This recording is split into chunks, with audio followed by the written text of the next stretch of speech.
আমদানি জটিলতা কিংবা শুল্কায়নে বিরোধ সৃষ্টি হলে কাস্টমসের সিদ্ধান্তের বিরুদ্ধে আদালতে যাওয়ার সুযোগ রয়েছে আমদানিকারকের। এই সুযোগে শুল্কায়নে কোনো সমস্যা হলেই আমদানিকারক ছুটছেন আদালতের দিকে। ফলে একদিকে যেমন মামলার জট বাড়ছে, তেমনি আটকে যাচ্ছে কাস্টমসের রাজস্ব। সবশেষ 29,282টি মামলার বিপরীতে চট্টগ্রাম কাস্টম হাউজের রাজস্ব আটকে আছে 10,790 কোটি টাকা, যা 2 মাসের রাজস্ব আয়ের সমপরিমাণ অর্থ। কাস্টম চাইছে এটার থেকে বেশি করতে, সেই জন্য যদি মামলা থাকে, ওটা চূড়ান্ত আদেশ না হওয়া পর্যন্ত, মামলা নিষ্পত্তি না হওয়া পর্যন্ত এটা শুল্কায়ন করতে পারে না, যার কারণে এইটাও পড়ে থাকে। উচ্চ আদালতের কাস্টমস আপিল, রিট বিভাগ এবং এডমিরালটি স্যুট ছাড়াও কাস্টমস আপিল কমিশনার এবং স্থানীয় আদালতে আরও কয়েক হাজার মামলা বিচারাধীন।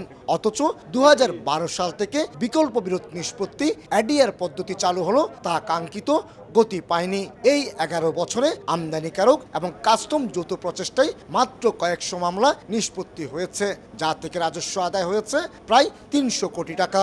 আদালতের দ্বারস্থ হতে হলে আপনাকে তারও আগে কিংবা তারও এতদিনের মধ্যে নিষ্পত্তি করতে হবে। এরকম যদি সরকারের একটা সুনির্দিষ্ট নীতিমালা থাকে এবং তার আগে যে প্রক্রিয়াগুলো আছে, যেটা বললাম যে একটা আরবিট্রেশন কমিটির মাধ্যমে সেটি যদি নিষ্পন্ন করা যায়, তাহলে কিন্তু আমাদের অনেকগুলো বিষয় কিন্তু আপনার দ্রুত সমাধান হওয়ার একটা সম্ভাবনা আছে। তবে এককভাবে শুধুমাত্র উচ্চ আদালতেই সিদ্ধান্তের অপেক্ষায় আছে চট্টগ্রাম কাস্টম হাউজের 9,338টি মামলা।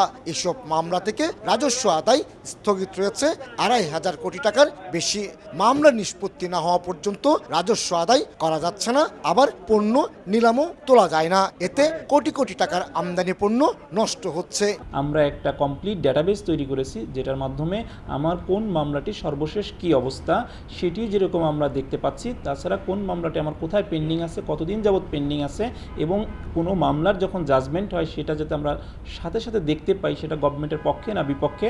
যদি পক্ষে হয় তাহলে সেক্ষেত্রে উক্ত রাজস্ব আদায়ের কার্যক্রম গ্রহণ করা হয়, এবং কোনো মামলা যদি গভর্নমেন্টের বিপক্ষে হয় তাহলে দ্রুত যাতে উচ্চতর আদালতে আমরা অ্যাপিল করতে পারি, সেই বিষয়টিও আমরা উদ্যোগ গ্রহণ করা হয়েছে।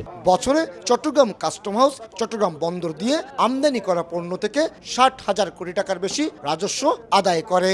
এমনিতে নানামুখী জটিলতায় রাজস্ব আদায়ের লক্ষ্যমাত্রা অর্জনে কঠিন চ্যালেঞ্জের মুখোমুখি চট্টগ্রাম কাস্টম হাউস।